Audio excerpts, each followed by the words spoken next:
वालेकुम। उम्मीद है आप सब लोग खैर आफियत से होंगे और ईमान की बेहतरीन हालत में होंगे। तो आज तो हमने लेक्चर नंबर 25 फाइनल टर्म की प्रिपरेशन के लिए लेक्चर नंबर 25 पढ़ना है, जिसके अंदर हम ये भी इम्पोर्टेंट लेक्चर है। और अगर आप लोग इस लेक्चर से अपने जो है कॉन्सेप्ट क्लियर कर लेते हैं तो आगे वाले जो लेक्चर्स हैं उनको समझने में आपके लिए बहुत आसानी होगी, क्योंकि ये जो है बेसिक चीज़ें हैं, अगर आप इनको बेहतरीन तरीके से कर लेते हैं, समझ लेते हैं, तो फिर आगे आपके लिए बहुत आसानी हो जाएगी। और दूसरी चीज़, मैं जो प्रोग्राम आपको करके दिखाती हूँ, या तो आप उसका स्क्रीनशॉट ले लिया करें या और उसको खुद किया करें 2-3 बार, तो हर हाल में प्रैक्टिस किया करें, क्योंकि जो CS 201 का पेपर आता है इसके अंदर सारी प्रोग्रामिंग ही होती है। या तो वो आपको कहते हैं एरर फाइंड कर दें, या वो आपको कहते हैं कि आउटपुट निकाल दें, या वो आपको कहेंगे कि पूरा प्रोग्राम लिखें।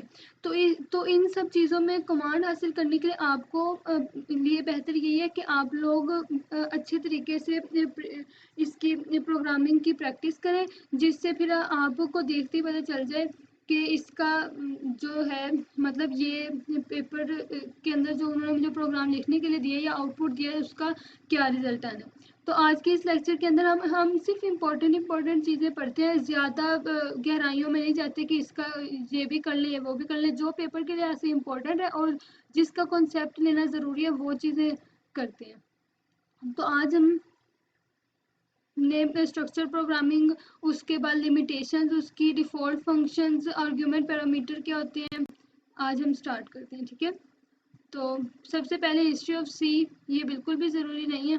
ठीक है, उसके बाद स्ट्रक्चर्ड प्रोग्रामिंग। तो जब हम स्ट्रक्चर्ड प्रोग्रामिंग की बात आती है ना, तो सबसे पहले टॉप डाउन स्ट्रक्चर प्रोग्रामिंग आती है। टॉप डाउन स्ट्रक्चर प्रोग्रामिंग का मतलब ये है कि एक प्रॉब्लम होती है, उसको छोटे छोटे हिस्सों में तब्दील कर देना और फंक्शन से क्रॉसपॉन्ड करवाना, तो इसे कहते हैं टॉप डाउन स्ट्रक्चर प्रोग्रामिंग। क्योंकि जब एक बड़ी चीज़ होगी तो हम उसे एक साथ तो सॉल्व नहीं कर सकते, उसको हम छोटे छोटे हिस्सों में तकसीम करके फिर उसको सॉल्व करेंगे और उसको फंक्शन के साथ क्रॉसपॉन्ड करवाएंगे, तो वो होता है टॉप डाउन स्ट्रक्चर प्रोग्रामिंग। और इसके आगे 3 फर्दर स्टेजेस हैं: divide and conquer, single entry single exist and comment your program. ठीक है, तो डिवाइड एंड कंक्वायर भी टॉप डाउन स्ट्रक्चर प्रोग्रामिंग की तरह ही है। इसके अंदर जब हम एक फंक्शन लंबा फंक्शन एक बन जाता है, तो हम एक बड़े फंक्शन को राइट नहीं कर सकते, हमें उस फंक्शन को छोटे पीसीज में एक वेल डिफाइन तरीके से लिखना होता है, उसको कन्वर्ट करना होता है, जो एक later each task become a function, जो एक फंक्शन बन जाते हैं, जो इनको हम छोटे छोटे पीसीज के अंदर कन्वर्ट कर देते हैं। सिंगल एंट्री सिंगल एग्जिट, ये एक रूल है जिसको हर किसी को ओबे करना चाहिए। जब भी हम फंक्शन बनाते हैं ना, तो उसको ये single entry single exit rule को फॉलो करके ना हमारा जो फंक्शन, हमारा जो प्रोग्राम है वो रीडेबल हो जाता है, और उसके अंदर मैनेजमेंट जो प्रोग्राम होते हैं वो यूजफुल हो जाते हैं हमारे लिए। ठीक है, ये सिंगल एंट्री सिंगल एग्जिट हो गया। उसके बाद कमेंट योर प्रोग्राम। अब देखें, हमने 100 लाइन ऑफ कोड बनाया, उसके अंदर अब हम ये भूल गए कि हमने इस लाइन के अंदर भाई फर्स्ट लाइन के अंदर का लाइन का मतलब क्या है, सेकंड लाइन का मतलब क्या है, हम ये चीज़ भूल गए। क्योंकि जब बहुत लंबी कोडिंग होती है ना, तो फिर हम लोग भूल जाते हैं कि इसके अंदर हमने क्या लिखा था और इसके अंदर क्या लिखा था। तो उस चीज़ की प्रॉब्लम सॉल्व करने के लिए हम कमेंट कर देते हैं। कमेंट कैसे करते हैं, ये देखें, ये एक प्रोग्राम बना हुआ है। ठीक है, मैं कमेंट करूंगी डबल बैकस्लैश लगा के, मैं यहाँ ये फंक्शन लिखा हुआ है, मैं लिख दूंगी फंक्शन शो। ठीक है ना, तो इससे अब मैं ये हो गई कमेंट हो गया। ठीक है, अब जब मैं इस प्रोग्राम को रन करूंगी ना, तो ये कमेंट जो है ना, ये कोई असरअंदाज नहीं होगा इस चीज़ पे। ये सिर्फ मेरी आसानी के लिए, एक प्रोग्रामर की आसानी के लिए कि उसने कमेंट लिख दिया है। तो मैं 100 साल बाद भी अगर मैं इसे ऑन करती हूँ, तो मुझे जब ये फंक्शन शो नजर आएगा तो मुझे पता चल जाएगा कि इसका मतलब क्या है। ठीक है ना, और इसका कोई असर नहीं होता ना, आउटपुट पे हमें ये शो होता है, ये सिर्फ हमारी आसानी के लिए है। ठीक है, उसके बाद लिमिटेशंस ऑफ स्ट्रक्चर प्रोग्रामिंग। या आप लिमिटेशंस को इस तरह ले लें कि एक बर्ड है, वो खा सकता है, वो पी सकता है, वो उड़ सकता है, ठीक है, वो सो सकता है। तो हम उसकी खुसूसियात के अंदर यही 4 चीज़ें लिखेंगे कि वो उड़ भी सकता है, वो खा पी भी सकता है और वो सो भी सकता है। हम ये नहीं कहेंगे कि वो तैरता भी है। ठीक है, उसकी लिमिटेशंस हो गई। तैरना उसके अंदर, उसकी प्रॉपर्टीज के अंदर नहीं आता, वो तैर नहीं सकता। अब जैसे एक मछली हम कहेंगे वो तैर सकती है लेकिन वो उड़ नहीं सकती, तो ये उसकी लिमिटेशंस हो गई। तो इस यही लिमिटेशंस प्रोग्राम लिखते वक्त भी कुछ लिमिटेशंस को हमें फॉलो करना पड़ता है। खैर ये इतना ज़रूरी नहीं है, ठीक है, जो कॉन्सेप्ट था मैंने वो आपको दे दिया। उसके बाद आ जाते हैं डिफ़ॉल्ट फंक्शन आर्ग्यूमेंट्स, ठीक है। अब हम फंक्शंस तो आप लोगों ने मिड टर्म के अंदर पढ़े होंगे, लेकिन वो फंक्शन जो है वो सिंपल फंक्शन हम बना के और उसको उसको मेन के अंदर हम प्रिंट करवा देते थे। जो हमने एक्स्ट्रा वैल्यूज वगैरह देनी होती थी वो दे देते थे, डाटा टाइप या वेरिएबल जो हमने देने होते थे। लेकिन जो फंक्शंस आर्ग्यूमेंट होती है ना, वो मैं यहाँ लिख के बता देती हूँ। जो फंक्शन आर्ग्यूमेंट होती है ना, अब मैं यहाँ बता देती हूँ, देखिए फंक्शन आर्ग्यूमेंट का मतलब, या फंक्शन पैरामीटर, आर्ग्यूमेंट और पैरामीटर्स ये दोनों एक चीज़ें हैं, ये अलग नाम है लेकिन चीज़ें एक ही हैं। मैंने ये फंक नाम का फंक्शन बनाया, इसके अंदर अब हम सिंपल पहले ऐसे फंक्शन बनाते थे। आप मिड टर्म के अंदर ऐसा ये फंक्शन देखते होंगे कि आप लोगों ने सिंपल एक फंक्शन बनाया, यहाँ पर अब आप कोई डाटा टाइप दे के और उसको आगे रन करवा देते थे। लेकिन जो पैरामीटराइज्ड या आर्ग्यूमेंट वाला फंक्शन होता है ना, उसके अंदर यहाँ पर हमें आर्ग्यूमेंट देनी होती है, या इंट दे देते हैं और ए दे दिया, ठीक है। उसके बाद फ्लोट बी दे दिया। तो ये होते हैं पैरामीटराइज्ड फंक्शन, जिसके अंदर हम यहाँ लिखने के बजाय यहाँ पर फंक्शन की ब्रेसिस के अंदर हम डाटा टाइप और उसकी वेरिएबल आगे लिखते हैं। तो ये होता है पैरामीटराइज्ड फंक्शन, इसको कहते हैं पैरामीटर्स, ठीक है ना। फंक्शन के पैरामीटर्स होते हैं ये, या आर्ग्यूमेंट्स या पैरामीटर्स, तो ये होते हैं फंक्शन आर्ग्यूमेंट्स, ठीक है। अब डिफॉल्ट फंक्शन आर्ग्यूमेंट क्या होती हैं वो भी देख लेते हैं अभी, ठीक है। जो डिफ़ॉल्ट फंक्शन, अब आप ये देखें, मैं नीचे आके दिखा देती हूँ, यहाँ पर प्रोग्राम है। मैं आप लोगों को प्रोग्राम से सिखाऊंगी ताकि आप लोगों के लिए आसानी हो। अब देखें, मैंने ये प्रोग्राम है, ठीक है ना, ये मैंने वहाँ लिखा हुआ है, तो इन्होंने यहाँ पर ये लिखा है, ठीक है। उसके बाद इन्होंने इसको नीचे लिख के ऊपर प्रोटोटाइपिंग कर दिया, जो मैंने कल आपको प्रोटोटाइपिंग बताई थी, इन्होंने वो कर दिया, लेकिन मैंने डायरेक्ट नीचे से ऊपर ही लिख दिया, नीचे नहीं लिखा मैंने, ठीक है। ये मैंने एक फंक्शन बनाया है, ठीक है, वही वाला कि जिसके अंदर मैंने एक इंट पैरामीटर पास किया, एक फ्लोट और एक लॉन्ग, ठीक है। अब आप लोगों को ये भी पता होगा कि जब हम एक वो डाटा टाइप और वेरिएबल बना लेते हैं तो हमें उसको कुछ असाइन भी करनी होती है वैल्यू, लेकिन हमने यहाँ पर उसको असाइन नहीं की, ठीक है, हमने सिंपल उसकी बना ली। अब जब मैं इसको रन करती हूँ, ये देखिए मैंने सी आउट भी 3 ले ली, एक इसका सी आउट, एक इसका और एक इसका, ठीक है। अब मैं इसको रन करती हूँ, उसने मुझे एरर दे दिया। वो कह रहा है कि आपके पास इंट फ्लोट और लॉन्ग की जो शो फंक्शन है उसके अंदर इंट फ्लोट और लॉन्ग पैरामीटर्स पड़े हैं, आप उनको तो कोई वैल्यू असाइन करें। तो अब मैं इंट को मैं कह देती हूँ 10, ठीक है। उसके बाद अब मैंने इंट को 10 कह दिया, तो यहाँ से रेड हट के यहाँ पर रेड आ गया कि अब आप इस फ्लोट की वैल्यू दें। तो फ्लोट की मैं 1.2 कह देती हूँ। अब फ्लोट से हट के वो लॉन्ग पे आ गया कि आपने इन दो की दे दी, अब लॉन्ग की भी दें, इसको मैं 30 कह देती हूँ, ठीक है। अब जब मैं इसको रन करती हूँ ना, तो ये मेरे पास वैल्यू आ गई, ठीक है। Value of first 10, value of second 1.2 and value of third 30, ये मेरे पास वैल्यू आ गई, ठीक है। नजर आ रहा होगा उम्मीद है, ये देखिए ये मेरे पास वैल्यू आ गई। ये हो गए, मैंने उसको अलग से मैंने नीचे आके उसको फंक्शन को वैल्यू दी, देन वो मुझे प्रिंट हो गया, ठीक है। लेकिन जो डिफ़ॉल्ट फंक्शन होते हैं ना, उसके लिए हम यहीं पर ही उसको वैल्यू दे देते हैं। जैसे मैं यहाँ पर इसको 10 दे देती हूँ, सेकंड को मैं 20 दे देती हूँ, ठीक है, और थर्ड को मैं दे देती हूँ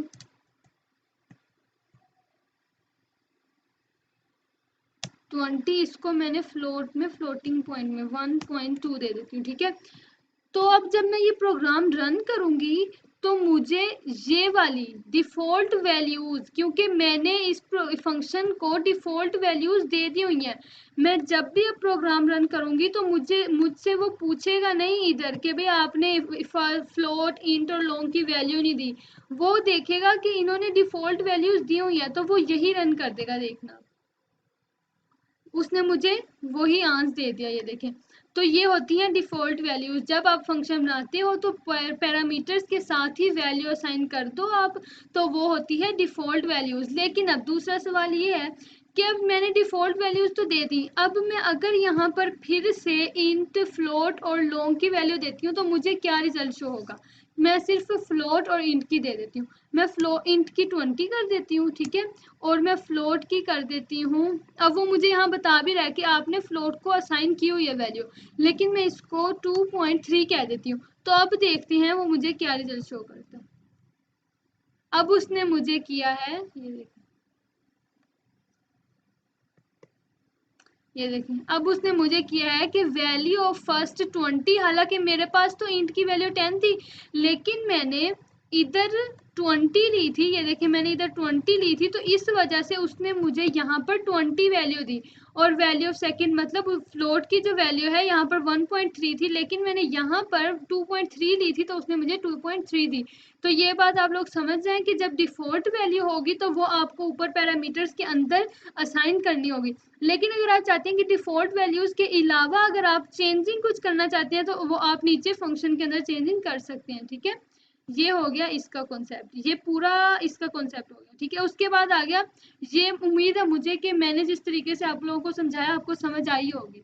उसके बाद प्लेसमेंट ऑफ वेरिएबल फंक्शन, ठीक है। वो कह रहे हैं कि एक वेरिएबल फंक्शन जो होता है उसको आप कहाँ, उसकी प्लेसमेंट किधर कर सकते हैं, ठीक है।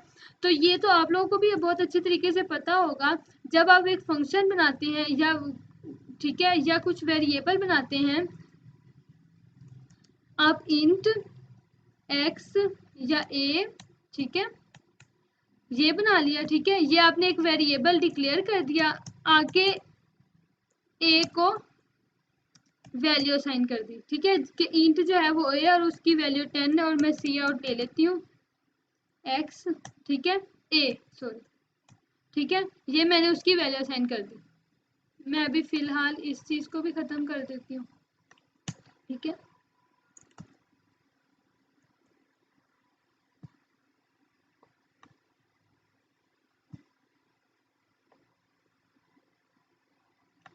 इस चीज़ को भी ख़त्म कर दिया। अब देखें, हमने जब भी हमें कोई वेरिएबल डिक्लेयर करवाना होता है, हम मेन के अंदर करवाते हैं। मेन के अंदर जब हम कोई वैल्यू डिक्लेयर करवाते हैं तो उसे कहते हैं लोकल वेरिएबल, ठीक है। जब हम मेन फंक्शन के अंदर कोई वेरिएबल डिक्लेयर करवाएंगे तो उसे कहते हैं लोकल वेरिएबल। लेकिन अब सवाल ये आता है, क्या हम मेन के बाहर फंक्शन जो वेरिएबल है उसको डिक्लेयर नहीं करवा सकते? बिल्कुल करवा सकते हैं। जब हमें कोई वेरिएबल मेन के बाहर डिक्लेयर करवाना होगा, मैं अब उसी नाम का वेरिएबल बना लेती हूँ, ठीक है, और मैं उस यहीं पर उसको वैल्यू भी असाइन कर देती हूँ 20, ठीक है ना। तो क्या ये रन करेगा? क्या ये मुझे एरर तो नहीं देगा? चेक कर लेते हैं। उसने मुझे एरर नहीं दिया, उसने मुझे 10 शो कर दिया। 10 कैसे? ये नीचे 10 था। लेकिन अब सवाल ये है, ये जो हम ऊपर लिखते हैं इसको कहते हैं ग्लोबल वेरिएबल,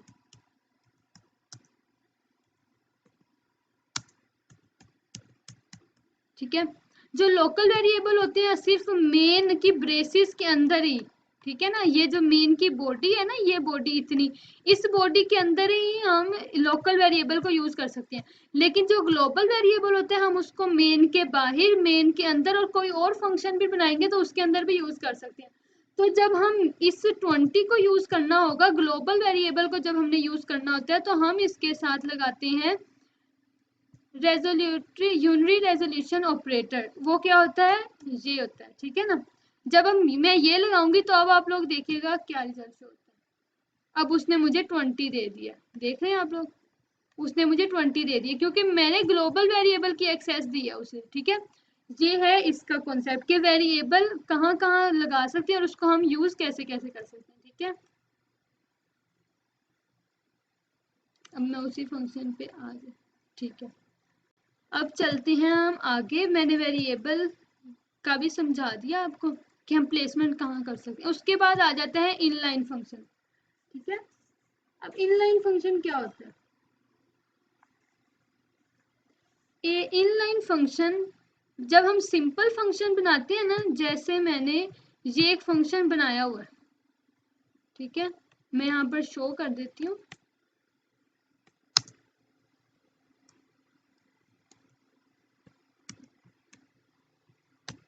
ठीक है, यहाँ उसकी वैल्यू भी। ये मैंने फंक्शन बनाया हुआ है, ये जब मैं इसे रन करती हूँ तो ये थोड़ा सा टाइम ले रहा है। ये देखिए 0.1097 सेकेंड उसने टाइम लिया। तो ये फंक्शन जब रन होता है तो वो कुछ टाइम लेता है। तो यहाँ पर यही बता रहा है, जब हम एक फंक्शन बनाते हैं तो उसको कंपाइल रन करने के लिए, उसकी एक्सक्यूशन के लिए वो थोड़ा टाइम लेता है। वो टाइम लेने के बाद हमें रिजल्ट शो करता है। तो जो इनलाइन फंक्शन है ये हमारे फंक्शन के टाइम को सेव कर देता है। मतलब ये जो वैसे जो फंक्शन रन करने में टाइम ले रहा है उस टाइम से थोड़ा टाइम कम वो हमसे टाइम लेगा। ठीक है, तो अब जैसे अब इसका लिखने का प्रोसीजर क्या है, ये देखें, ये एक प्रोग्राम बनाया हुआ है। इसी के अंदर चले मैं आपको बता देती हूँ। ये वही फंक्शन है ना जो मैंने अभी आप लोगों को सिखाया। तो इसको जब मैंने रन किया था, मैं अगेन रन करती हूँ। ये देखिए, इसको मैंने जब रन किया तो ये 0.1419 सेकेंड टाइम ले रहा है। लेकिन जब मैं यहाँ पर इन लाइन लगा दूंगी वॉइड के साथ, जब फंक्शन के साथ मैं इन लाइन लगा दूंगी तो अब देखना 0.1127, ठीक है, मतलब उस पहले से टाइम कम हो गया। अब जब मैं इसको अगेन रन करूंगी तो पहले से भी ज्यादा, ये देखें, अब उसने लिया 0.132 सेकेंड। तो मतलब जैसे जैसे मैं इनलाइन लगाऊंगी वो मुझे कम टाइम के अंदर मेरा जो आउटपुट है वो मुझे दे देगा। तो इनलाइन का ये कॉन्सेप्ट है कि फंक्शन को डिक्लेयर करवाते, फंक्शन को आउटपुट करवाते वक्त, जब एक प्रोग्राम की आउटपुट करवाते हैं तो वो जो टाइम हमें कम शो होता है तो वो होता है इनलाइन फंक्शन। अब इनलाइन फंक्शन कहाँ पर काम नहीं करता, वो लूप के साथ, स्विचेस के साथ एंड गो टू के साथ काम नहीं करता। Go to function, loops and switches, इनके साथ इनलाइन फंक्शन काम नहीं करता। या फिर कोई स्टैटिक वेरिएबल है किसी फंक्शन के साथ तो तब भी काम नहीं करेगा। ये चीज भी आप लोगों ने याद रखनी है, ठीक है। उसके बाद एक ये फंक्शन देखें, ये वाला एक प्रोग्राम बनाया हुआ है, ठीक है, इसको मैं आप लोगों को बता देती हूँ। इनलाइन बनाया हुआ है, ठीक है, इसको मैं आप लोगों को बता देती हूँ। ये देखें, ये जो मैक्स डिफाइन मैक्स है ये एक मैक्रो है, ठीक है, ये मैक्रो बनाया हुआ है। उसके बाद ये एक इनलाइन फंक्शन बनाया हुआ है जिसके अंदर मैक्स, अब ये बड़ा मैक्स मतलब कैपिटल लेटर में, ये छोटे स्मॉल लेटर्स में, ठीक है। उसके बाद उन्होंने कह दिया कि if A greater than B. अब ये जो ये स्टेटमेंट है ना, इसका मतलब ये है कि अगर ए ग्रेटर देन है बी के, क्वेश्चन मार्क का मतलब देन ए हो जाए output, otherwise else B output हो, ठीक है। ये इस पूरी स्टेटमेंट का मतलब यही है कि अगर ए ग्रेटर देन है बी के देन ए आउटपुट हो, एल्स बी आउटपुट हो। तो इनलाइन फंक्शन के अंदर उन्होंने कह दिया कि if A greater than B तो रिटर्न ए, ठीक है। अब आ जाते हैं हम इधर। अब हमने मेन के अंदर इंट आई, एक्स और वाई लिया, ठीक है, एक्स की वैल्यू ले ली और हमने वाई की वैल्यू ले ली। तो जब हमने आई को इज इक्वल टू, मतलब ये जो आई है उसको हमने मैक्स के, हमने कह दिया कि जो मैक्स है वो आई को असाइन हो जाए। तो मैक्स के अंदर इंक्रीमेंट और इंक्रीमेंट कर दिया, एक्स के साथ भी और वाई के साथ भी। मैक्स क्या है, मैक्रो है, ठीक है, क्योंकि ये कैपिटल लेटर्स के अंदर है ना। और मैंने यहाँ पर एक्स और वाई की वैल्यू भी, अब इंक्रीमेंट के होने के साथ वो हो तो इसको पहले मैं डिलीट कर देती हूँ। देन अब जब एक्स के अंदर इंक्रीमेंट होगा तो वो 24 हो जाएगा और वाई के अंदर इंक्रीमेंट हो तो वो 46 होना चाहिए। लेकिन जब y के अंदर इंक्रीमेंट हुआ तो वो तो 47 हो गया, हालांकि यहाँ पर 46 होना चाहिए। तो ये क्यों हुआ, ये इस वजह से हुआ कि जो मैक्रो है ये बाय डिफॉल्ट फर्स्ट वैल्यू को बिल्कुल सही हमें आंसर देती है, जो सेकंड वैल्यू है उसके 2 टाइम्स बढ़ा के हमें, अब 45 था तो उसने 2 टाइम उसके अंदर ऐड किया तो वो हो गया 47 हो गया। तो ये मैक्रो की गलती भी नहीं है, ये बस ये इसका एक नेचर है जो वो ऐसा करता है, ठीक है। उसके बाद ये सेकंड जो स्मॉल मैक्स था, ठीक है, उसके साथ भी वही असाइन कर दिया आई को। नाउ इसको रन करते हैं। अब हम देखेंगे कि क्या एक्स की जगह 24 और वाई की जगह 46 आता है। बिल्कुल, ये देखें बिल्कुल आया है। ये देखें x की जगह 24 और y की जगह 46। तो आप ये आप अपने माइंड में बिठा लें कि मैक्रो सेकंड वैल्यू को 2 टाइम्स कर देता है। ठीक है, उसके बाद अब हम चलते हैं। मुझे पता चल रहा है कि ये जो टाइम है ज़्यादा हो रहा है, बट ये हमारा लास्ट टॉपिक है। मैं चाहती थी कि इसी एक वीडियो के अंदर ही हमारा सारा क्लियर हो जाए ताकि सेकंड वीडियो ना बनानी पड़े। ठीक है, तो फंक्शन ओवरलोडिंग क्या होती है? मैं सिंपल सा कॉन्सेप्ट देती हूँ।